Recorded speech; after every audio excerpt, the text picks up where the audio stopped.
You're listening to the Packernet Podcast Network.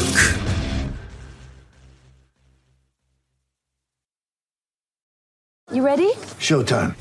On May 3rd, summer starts with The Fall Guy. Let's do it later. Let's drink a spicy margarita. Make some bad decisions. Yes! Audiences are falling in love with the most entertaining film of the year. Fall Guy. Fall Guy? Fall guy. That's what the poster said. See Ryan Gosling and Emily Blunt in the movie critics say exists to make you happy. Trying to make it out? Nope. Because I don't either. It's not what I'm into right now. What are you into? Talking. Yeah. The Fall Guy. Only in theaters May 3rd. Rated PG-13. Get ready for the greatest roast of all time, the Roast of Tom Brady, a Netflix live event happening May 5th. Hosted by Kevin Hart, the 7-time world champion gets his cleats held to the fire by famous friends and frenemies on an unforgettable night where everything is fair game. Tune in on May 5th at 5 p.m. Pacific time for the Roast of Tom Brady, live only on Netflix. You feel this nervousness on the phone there? Sir, I've been trying to make an urgent phone call up there. I don't think it's something I want to do on an overseas phone. You gotta make some phone calls. Hang up the phone. Prank caller. Ladies and gentlemen, welcome once again to Packernet After Dark. This is the call-in show, the Packernet Podcast Network. If you'd like to call in, if you'd like to participate in the show, please feel free to do so. The phone number here is 608-501-0718. New callers go directly to the front of the line. We don't have any new callers today, but we do have Craig. So let's see what Craig wants to talk about. Oh, it's Craig again. One other observation. I thought it was somewhat indicative probably of Packer Nation. Usually after every pick, they pan to the crowd and they're going nuts. People are cheering. It didn't matter who it was. Everyone's excited and they're high-fiving and fist-pumping and yelling and screaming. And then after the Packer pick, they go on the one guy who happens to be sitting by some other teams, the kid wearing the cheese head, and he's disappointed and sulking and putting his head down. And I just had to laugh to myself going, no other team had that reaction. And I always wonder, maybe if every team has the reaction we do as Packer fans, that we're a little scratching our heads. But at least according to those shots of the crowd, every other team seemed pretty pumped up. But anyway, I just thought it was kind of funny. Take care. Bye. Yeah, I guess, obviously everybody has positive and negative reactions to everything. Even Bears fans, when that was the most obvious thing in the world, I'm sure there are some that bought into Drake May or something. You know what I mean? But I guess my official answer would be yes and no. Because a lot of the teams did end up drafting somebody that is pretty much what everybody wanted or acknowledged was kind of a need. So there would just be a handful of teams where it wasn't exactly as the mock drafts said it would be. But there's always going to be massive disappointment. It's just some is worse than others. And I think with the Packers thing, one of the biggest negatives wasn't even necessarily the pick. It was who else was available. It was the fact that for several hours we were talking about, I cannot believe how good this board is falling. I can't believe we've got Kool-Aid McKinstry, and we've got Quinyon Mitchell, and we've got Terry and Arnold, and we've got Nate Wig. Everybody is still here. All the quarterbacks went. This is unfreaking believable. And then a handful of them went, but it's still first of all, you start getting pissed because it's you should have come up and grabbed Mitchell, but you didn't, so whatever. And it's well, you should have come up and did it, and then it's once they pick, it's okay, they didn't go up and get those guys, but there's still, Kool-Aid, there is still Cooper, there's still all these guys that we have talked about 1,000 times, and then they take somebody that, even if you're going offensive line, there's other guys that have been talked about more that are generally more accepted. And the Packers decided not to go that route. It was kind of similar to Quay Walker, except better positional value, in that I think everybody was fine with linebacker when we took Quay, generally, but there were other guys that everybody wanted more. But yeah, look, all I would say is if you're going to be that guy, try to remember that if there's a camera in your face, don't have that reaction. Because number one, you don't want all the Lions fans around you pointing and laughing at you. Because that's the thing. They looked and they waited for his reaction. And then once he started doing that, then everyone's like, look at him, look at him, look at him. You know, just put on a brave face, bite down real hard on your lip, and start clapping. Just nod your head and clap and go, let's go. By David Bakhtiari replacement, here we go. You know, whatever, just make something up. Don't feed the frickin' trolls, man. Brian, what's up, buddy? What's up? Kyle from Madison. I hope you got some sleep. I thought maybe you're going to, pass out on your keyboard and wake up and you're going to have, all the little keyboard shapes on your face. Would have been awesome, though, for the stream. All right. So the Lions fans need to calm down. I don't know if you had a chance to listen to Brian Gutekunst's press conference last night yet. Look, as a Packer fan, it was upsetting when the Lions moved up in front of us and took Arnold. I was legitimately upset for a couple minutes because just the way the emotion of the evening was going, and Mitchell's falling, and then he goes to Philly, and then you're thinking, wow, hey, Arnold, a lot of people had him as your first cornerback, the sexy pick. You know, it felt in the moment like, oh my gosh, the Lions just duped us. So, what it feels like to a fan watching the draft and what's actually going on is, totally different. Because Gutekunst in his postgame said, yeah, we knew the Lions were trying to do that because they called us, trying to trade into our spot, you know? And the Packers were like, nah, we're all set things.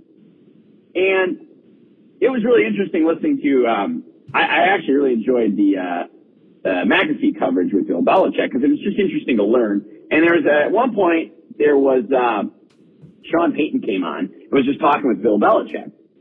And he was talking about how, they all knew they'd already talked to the teams and which quarterbacks they were interested in. So I think it's a little less secretive is what we think. I think they know, and a lot of times I think they're a little more open about it. Maybe not always. The Packers knew they were going for Arnold and they let him. So Lions fans, chill out. Yes, Packer fans were upset because it felt like you pulled a fast one, but the Packers themselves were not. I mean, you asked them for the pick. They said no. They knew what you're doing. So everybody just relax a little bit, would you? Anyway, I can't wait for tonight. There are so many good players available still. And yes, it sucks that our division rivals really got a lot of good players on day one. But holy crap, at a big cost. The rest of the division is just devoid of draft capital this year and next year even. I think the Vikings have, 3 more picks.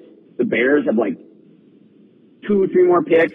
And then the Vikings next year are basically nothing. I mean, holy crap. That is, that's worth its own podcast later. But, I mean, that is anathema to the way, the Packers do business. And I'm glad for that. So, anyway, a lot of great players on the board. I feel like we can just take whatever we want. We're in a good place, and I like the Morgan pick. I think he's going to be great. Yeah, and look, if the board really was the way that we all thought it was, and I talked about this yesterday, that we all clearly massively overestimated the corners, the Packers would have tried to trade up. The fact of the matter is they didn't, and not only did they not, but by the time the Packers' turn came up, they contemplating trading back because they had several people that they wanted to draft, but again, just felt like, no, we better just stay and pick because I don't want to lose out on this guy.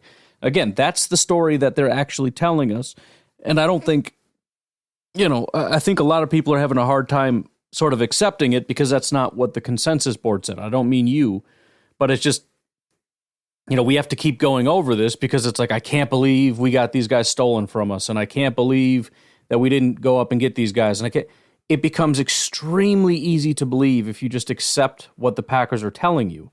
And you could say, well, maybe they're lying. Well, again, if things were the way that we thought they were, we could have gave up almost no capital to move up a couple spots and end up with one of the top corners in the draft.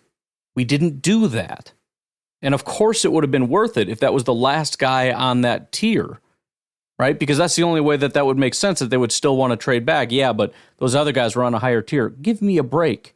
If Terrion Arnold or Quinion Mitchell, let's say Terrion Arnold because he went right before us, if he was on some kind of a higher tier, let's say we had him as a top 15 prospect, he was the last top 15 prospect, he gets that close to us and we're not going to pull the trigger on it, Come on. Of course they're going to. They would have traded up a long time ago to do it. They didn't, because they didn't have a higher grade on him than several other prospects, including our tackle. Now, that isn't to say that if he would have fallen to us that we wouldn't have taken him. That's entirely possible. But it just means that they would have liked him slightly more. But I'll tell you what, considering we didn't really draft corners and continued to trade down, and considering we invested a lot in offensive line, safety, and linebacker, you tend to get the impression that corner was not as big of a priority as offensive line, especially tackle. So the bottom line is, had the Lions not done that, I believe, as many people also do, the Packers would have taken Jordan Morgan anyways. Hey, Ryan, it's Jersey Mike. So I just wanted to talk about something that happened early in the draft that I'm really disappointed about. And it's Atlanta drafting Michael Penix Jr. I get why they like him. I do. But he's 24 years old. I mean, is that really? Don't get me wrong. My guy Bo Mix isn't that much younger, but like, come on now. I don't know why you wouldn't take Nix, who in my opinion has better overall everything. Yep. I guess Nix is 24 too. Man, I still don't get it. I don't get it. If you're gonna have somebody sit, I knew it was Nix. That was the guy. That was the guy you should take for a team who's going to have somebody sit, and they didn't. I mean, Michael Penix, he has a chance to be a good QB, but like, not like Nix does. Let's be real. Giving apple to apples, is there any quarterback in this draft that would have done better with sitting than Bo Nix? Maybe Caleb Williams. Maybe. I'll give it to Caleb Williams, but I doubt we're going to see that. I doubt we're going to see Caleb Williams sit. I mean, Atlanta was the one to say, this is why we did it. We did it because of, look what Jordan Love did. Look at what we want to follow the Packers model. Yet they did not pick the guy who you'd want to do that with. I don't even think actually Bo Nix is necessarily 100% the best option. Is it Drake May? Is it a guy who makes bad decisions and had somebody bad in front of him? Should they have moved up if that's what the plan was? I don't know. I just don't think Penix is the guy. You let me know. Go Pack, go. Well, I didn't really like Penix at all. I was much bigger on Bo Nix than Penix, but that isn't to say that with some development, that couldn't change. Which leads to the next biggest objection, which generally is that he's 24 years old, and the Falcons, I believe, I keep seeing this as though it's quoted, maybe it's misquoted, I don't know, but that they could potentially let him sit for 4 to 5 years. So you're talking about the guy's 29 years old by the time he actually takes over, which isn't fantastic, obviously. Now, I don't know if that's actually going to be the plan or not. I would assume that just because, they're willing to be patient, who knows, maybe it's in 2 years, in which case he's 26, which, maybe isn't the greatest thing in the world, but if you got a 26-year-old ready to rock and roll, you get 10 years out of him. I think you can live with that. So I at least felt much better about it when I heard what they were planning on doing. And they gave a ton of praise to the Green Bay Packers, said that they talked a lot about the Green Bay Packers model, they called it, which is, drafting before you need a quarterback, allowing them to sit behind the talented quarterback and let them be ready to go. So really the only question is he the right guy? Did you really do this the right way or not? Or did you just happen to grab a guy that's not very good? You're going to sit him behind an old guy that's overpaid, and then you're going to let him sit way too long, and he's going to be too old, not developed. And whether or not it works, I don't know. But I respect the fact that they're actually starting to smarten up. Although at the same time, if the rest of the NFL wants to stay stupid, I guess I'm fine with that. I also just need to add, it is so ridiculous listening to Joe Blow fanalists talk about Morgan as if he is some horrifically disabled person because he has 33.25-inch arms. How will he ever get through life? Just wait until you hear tomorrow's podcast when one of the scouts calls one of our players fat. Just Didn't say too many words about our guy, but one of them involved him being fat. I'm sure he's figured it out. You know what I mean? Like, I understand the threshold, but, like, as I understand it, he's within, like, a 16th of an inch of Bakhtiari and Tom. Like, that is really interesting if you think about it. I mean, I suppose, you know, when you think quarter, like, who gives a crap? Like, they're not super long arms. Maybe it's because the defenders have those long of arms, and so it's a question of how many guys do you have longer arms than? But it's still, even if you had 34-inch arms, how many guys are going to have longer arms than you? And does that mean you just suck against them? And if not, then what are we talking about here? I don't fully understand it. I mean, I understand it in terms of it being a benefit, just like being a certain height would be a benefit, and being, you know, a bigger weight and having certain speed, right? It would be a benefit. I don't know. It just feels like it has a harder limit than a lot of other things. But then again, these guys all get drafted, so it's not really a limit. So I don't know. It's a very weird thing that we talk about as compared to some of the other metrics. People talk about it like it's some blight on him and his life. Like, the poor man with his 33 and a quarter inch arms. Little midget arms. You know, how will he get through life? Like, he's bedwetting a little much. I think he's going to be good. I think the Packers took him as a tackle. And I think that's why they didn't take Barton, because they see him as an interior person, and they don't value that in the first round. Same with DeJean. They see him as a safety. They're not going to take a safety probably in the first round. It's not something they value. It's not a huge mystery, you know? And also after Morgan, like, who's left? You had Guyton. A lot of people think he's only right tackle, right? But after that, I mean, there wasn't a lot of guys left. The rest are like long-term projects. So anyway, amen. And let's all just really root for Morgan to overcome his horrible disability with his 33 and a quarter inch arms. My goodness, the poor man. Yeah, I mean, I know it's just being somewhat flippant, and I'm sure it matters to some degree. But how many times have you seen a tackle just get whooped, and you're like, man, if he had 1/8 of an inch longer arms, he would have stopped that guy for sure. When they're just getting bull rushed straight back into the quarterback, like, bro, you just get some Stretch Armstrong extendo arms, you know? Some Inspector Gadget arms. Would have been lights out. It's got nothing to do with his base and his balance. It's got nothing to do with that. It's got nothing to do with the timing of his punch or any of that. It's got nothing. It's the arms, bro. 1/8 inch, 1/4 inch. Give him a 1/2 inch. Dang, he'd have wrecked that. Pancake City, getting some flapjacks, man. Anyways, let's take a break. We'll come back and hear from Joe in Connecticut. We all have smartphones, and we all know they're pretty amazing, but they also can be amazingly distracting, especially when we're around other people. So US Cellular wants us to reset our relationship with our phones by putting down our phones for $5. That's right, a company that sells phones wants us to put down our phones. And to see what we find, learn more at uscellular.com/built-for-us. Have you ever experienced turbulence on a flight and wondered why? And you can see all the terrain around you. You've got no issue with visibility or anything? No, everything's PG. Maybe you've sat on the tarmac for hours wondering why your plane isn't moving. Well, we're outside here. They're saying the ramp is closed. They won't let us park because of Air Force One. Listen in on the conversations between pilots and air traffic controllers on the Air Traffic Out of Control podcast. 512 Whiskey declaring an emergency. There's smoke in the cabin. I need to make a landing right now on 31 left. We have the most interesting, wild, and funny ATC recordings you will ever hear. Check out Air Traffic Out of Control wherever you listen to your favorite podcasts.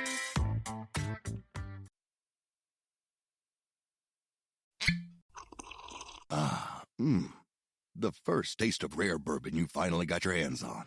That's nice. At Caskers.com, we make this experience easy. Caskers is a one-stop spirit curator with an impressive selection of exclusive, sought-after, rare, and household names in the realm of premium spirits and champagne. Discover the top flavors of the year now by going to Caskers.com and using code WELCOME10 for $10 off your first purchase. Get $10 off your first purchase with code WELCOME10 at Caskers.com. Hey, Ryan. Hey. It's Joe. The janitor from Connecticut. What's up? How's it going, bud? Long time no talk, man. Right? Long time no talk. Well, draft, first round, And we take an offensive lineman. Excited about the pick. I didn't know anything about him besides what I heard from the podcast prior to us drafting him, but it sounds like a good pick. And I'm excited. A lot of good players are still on the board, and we pick it pretty soon, like 7 or 8 picks or whatever it is. Anyway, really excited about what's been going on. I haven't talked since pretty much Super Bowl. I haven't called in. It's been a ride, or off season. Excited about defensive coordinators. I can go on and on.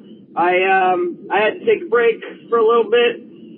I also turned 40 in March, so I had a little bit of a midlife crisis I was getting through, buying sports cars and stuff. Get it? And just living life.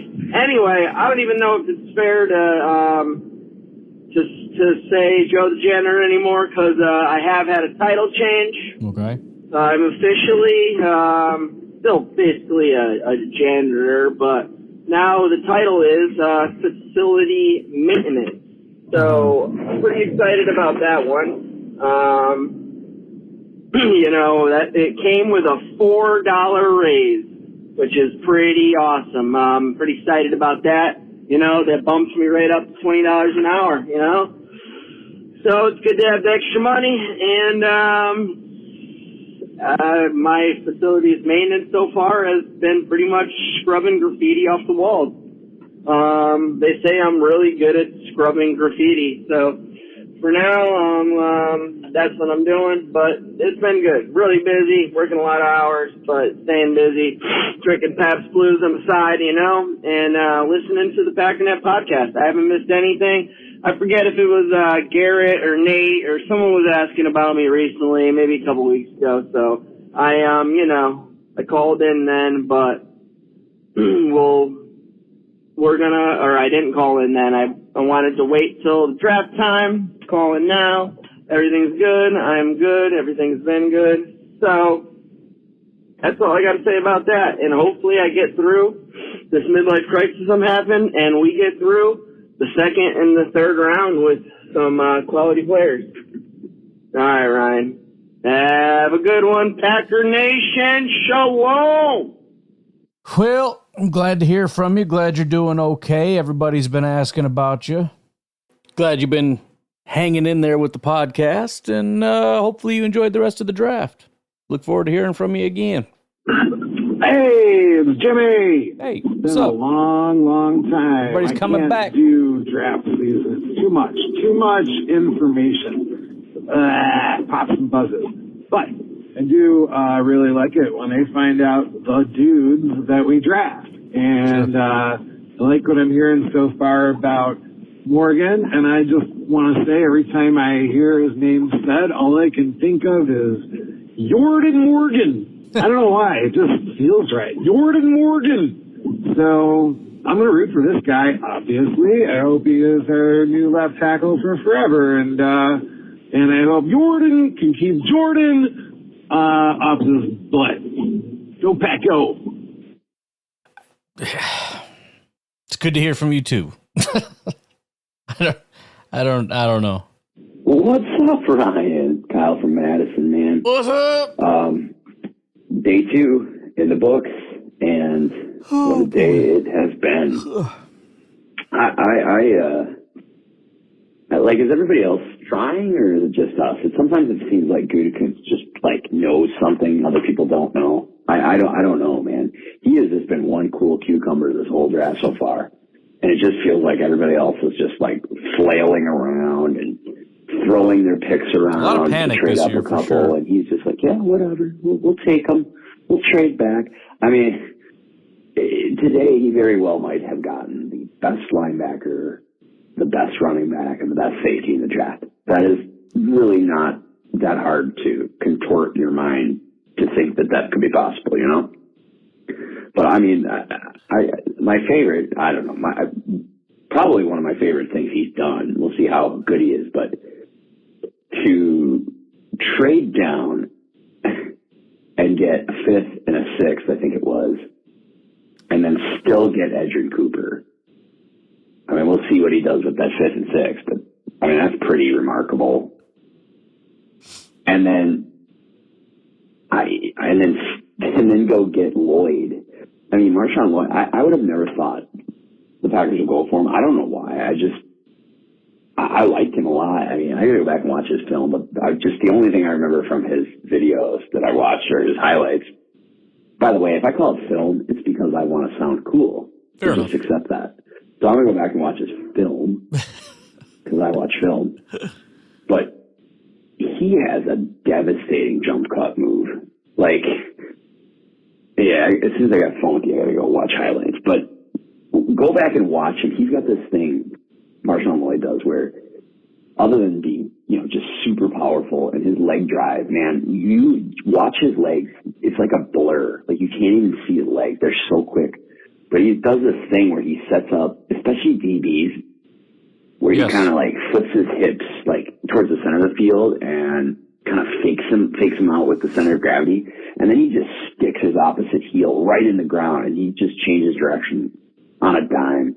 We haven't had that in Green Bay for a while. We usually have different runners than that. So I'm excited about that.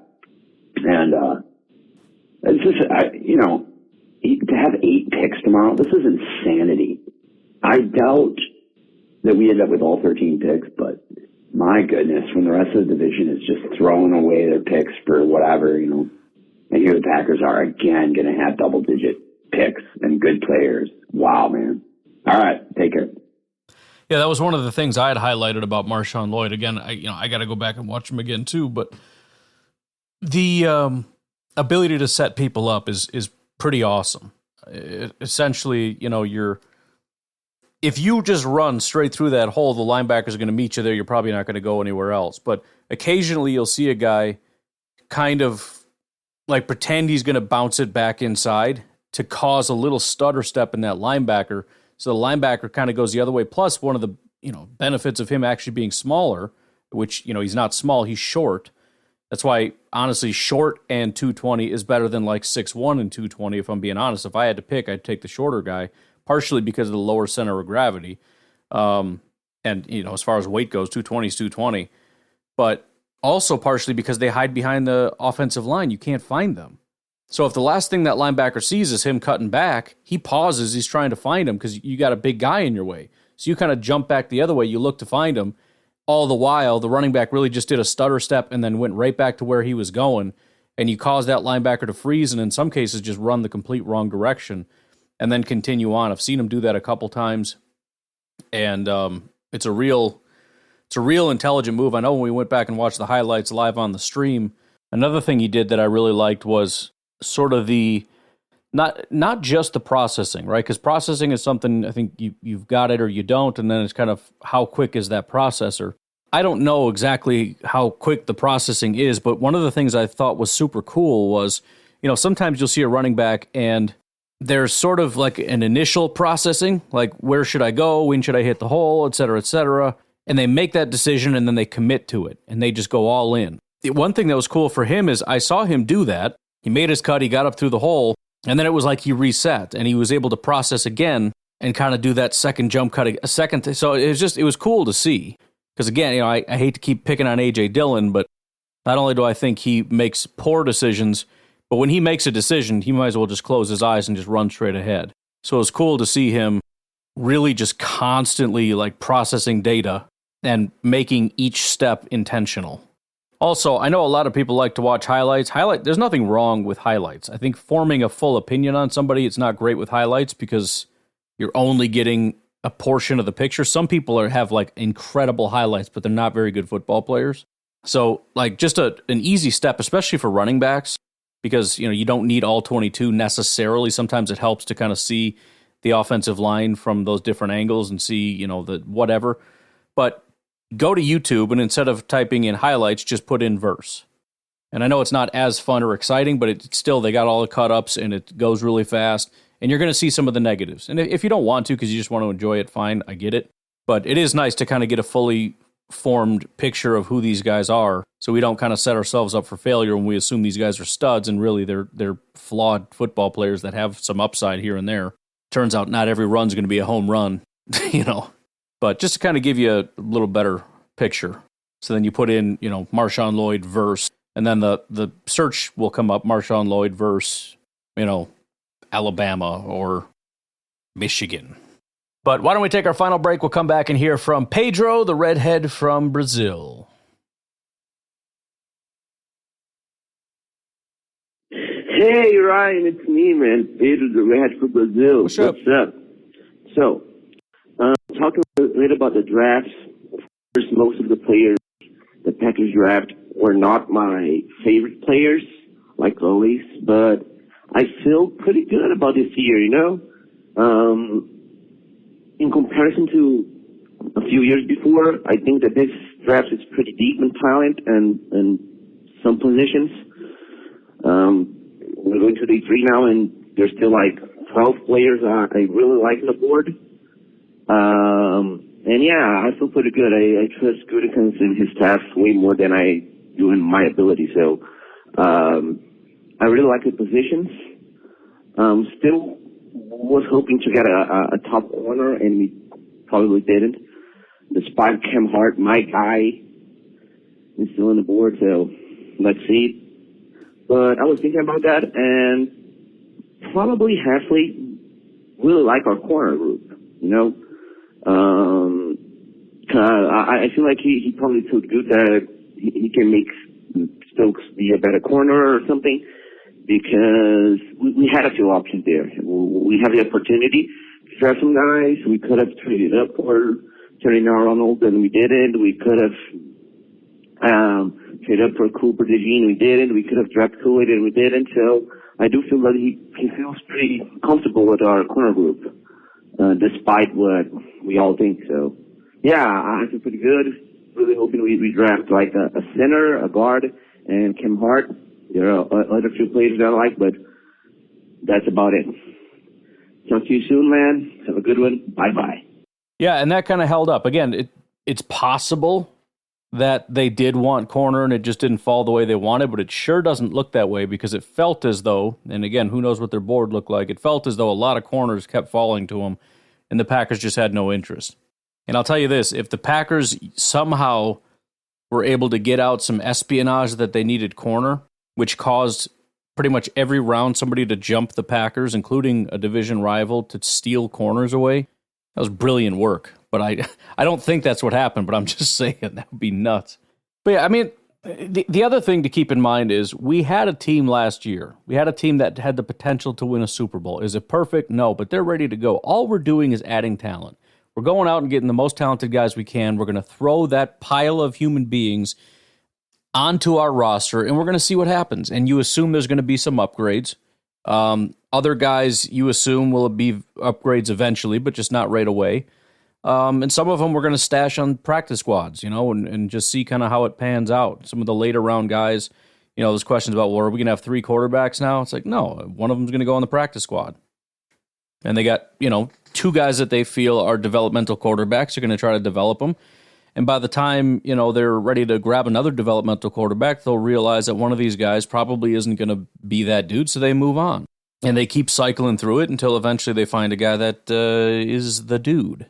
Presumably that's what they're going to do. Moving on. Hey, Ryan, it's Washington Metro. What's up? Still in Austin. What's up? But I'm sitting here paying a little more attention to the draft than I guess I normally do, and gosh, it's been a really fun time. I really like, of course, our first 5 picks, really. I think the 5th one, Hopper, took me an extra minute to come around on. Yeah. But I like them all so far, and as I'm sitting here at the end of the 5th round, I'm just admiring a little bit of kind of the way that Gutekunst navigated this draft. We moved back only about 4 spots in the 2nd round. Still got Edgerrin Cooper, a guy I really, really like, with that 2nd round pick that we moved back with, but picked up that extra 5th and 6th, and then we turned both of those into moving up in later rounds. And I'm not going to pretend I know these guys so well that I'm like, oh yeah, we moved up to get them. But at the same time, I trust this front office. And if they like these guys enough to move up to get them, it's awesome that we were able to kind of not necessarily use a bunch of extra ammunition where we see these other teams, especially in NFC North, just like spending all this extra stuff, especially from next year to move up. Last thing I just want to mention, my girlfriend is an Eagles fan, and man, I feel like every year they're doing crazy stuff, and they already managed to pick up an extra third and fourth for next year. And not to praise another team too much, but man, they feel a lot like a good drafting team like the Packers. Anyway, catch you soon, and enjoy the rest of the draft. Bye. Yeah, I have noticed that when there's always those teams that you kind of respect, and I guess I don't even notice who I respect until they kind of come around and draft. But yeah, the Eagles have been one of those teams the last couple of years at least where I've watched them draft and just kind of go, oh, here they go again. Here they go. And it has a lot to do with who they are more so than anything, because a different team could do that and be like, I don't freaking care. It doesn't mean anything. But yeah, the Eagles seem to do a pretty good job of navigating some stuff. As far as the moving up, moving back thing, definitely agree. Gutekunst is doing a good job. I mean, we'll see how the picks pan out. But I mean, this is just maximizing value, right? And this is why it's beneficial to trade back if you have guys relatively evenly graded, right? If they're all kind of on that same tier. Because even though right now there's a surplus, you don't know how it's going to fall later. And so what you do is you trade back now, especially when you do it earlier, you get even more value, but you trade back now, you get a guy, even though you don't get to pick, which I'm sure you'd like to because you have preferences and biases or whatever. If you let that go and you let the chips fall where they may, maybe you get lucky, maybe you don't. Then later, when you're sitting there and there's one or two guys left that are on that tier and you're thinking they're not going to make it to me, now we can jump up and grab a guy that's still on that high tier. I mean, you could be in the fifth round and have one guy left with a third round grade.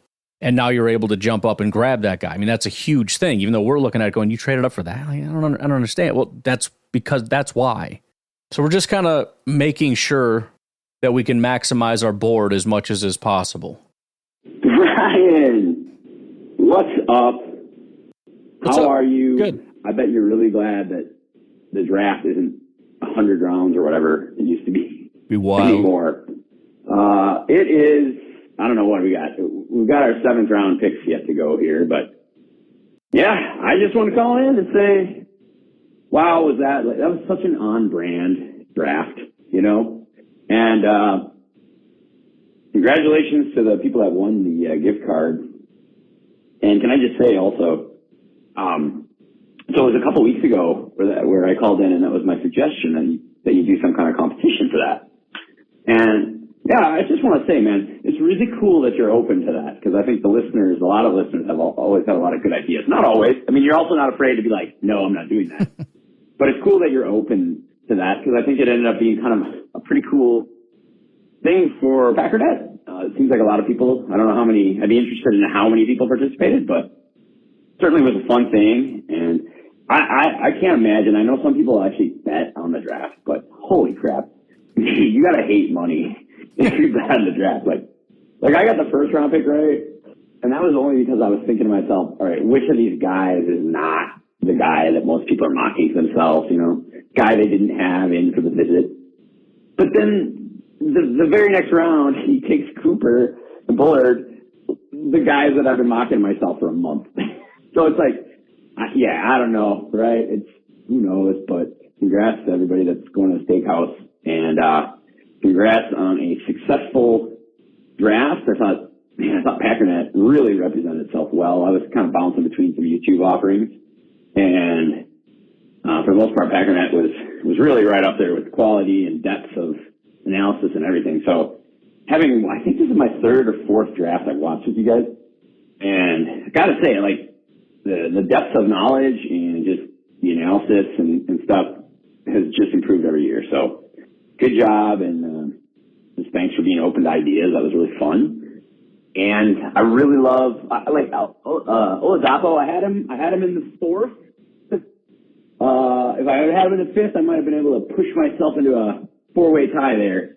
But go figure, everybody else was going early. all day, Thursday, Friday, whatever. And then Oladapo sneaks in his fifth. But I love that pick so much. And I think he's going to be a starting safety, possibly. I really do. I just think he's that good. And I'm so happy that they took him. Yeah, it's been an interesting draft. I got to look up some of these guys. Well, I appreciate the words about the stream and all. It's definitely a lot of fun. I mean, look, I'm glad that, we kind of did it the right way, but I don't know that we could do it any different way, or at least I couldn't. Some of the other guys probably could handle it, but I'm either just going to be me or I'm not going to do it. I don't like, if I'm going on somebody else's thing, maybe I'll kind of button it up a little bit, but I like doing the draft stream. I mean, it's long, but because it's just kind of hanging out and being stupid. I mean, same when we do the streams during the game. It's just hanging out, just watching a football game, just talking trash, and it's definitely not the most well-produced or whatever, but it's how I like it, and I appreciate everybody hanging out. But it sounded like there was a part 2, so let's check that out. Yeah, I gotta look up some of these guys. I don't know a lot of these guys, but the biggest surprise to me was just the lack of cornerbacks. And I was listening to you guys on the chat. Sounds like kind of what I was thinking too. Like maybe Bullard and some of these safeties they took. I mean, some of them would have to have some ability to play cornerback also. But I'm wondering if you think, is it possible that's a trend? Like, is the body type of the cornerback or what's being asked of them changing to the point where maybe, how the Packers have done it where they take offensive tackles and convert them to guards, and they've really been the front runner on that for many years, and other people start doing it. Is this going to be a trend now where you're taking speedy, good coverage safeties, but because they're safeties, they're a hell of a lot better at tackling? I mean, you're still going to have your lanky, super fast outside corners, but I just wonder if this isn't year one of kind of the new thinking of getting these bigger guys that can be kind of a linebacker if they need it, or they can be a nickel guy, slot guy. Probably not playing outside, but, can cover a tight end, can tackle. That would make sense to me, just kind of the way things are going.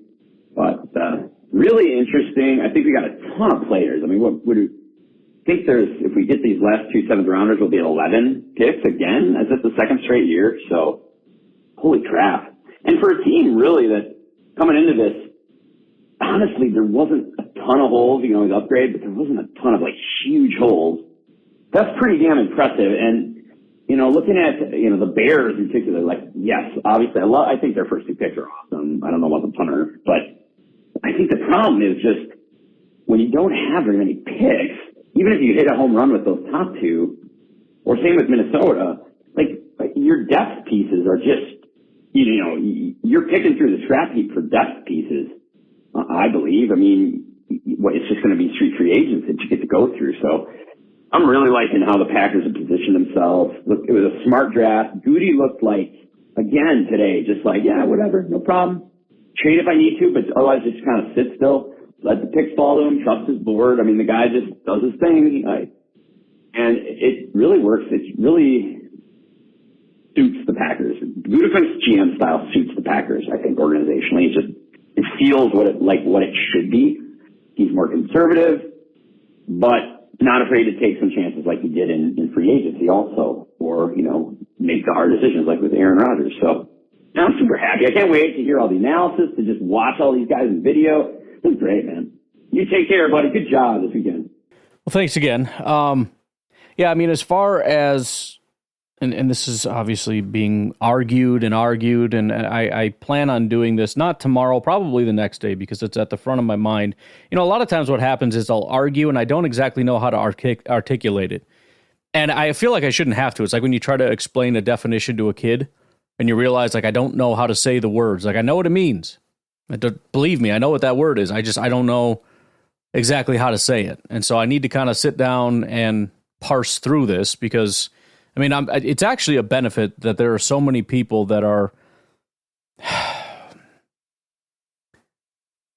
it's going to sound super arrogant to just say stupid, because it could just be either a difference in philosophy, or just a lacking in understanding. I mean, as a Packer fan, it is a constant mantra of draft and develop. And I understand that's an NFL-wide thing, but how deeply permeated is it among Chicago Bears fans, Vikings fans, Lions fans, Chiefs fans? I'm guessing some more than others, but I don't know. I don't know the trends and philosophy. I mean, the Packers have had this one main thing for 30 years. Some teams just have this constant revolving door of GMs. They don't have that thing.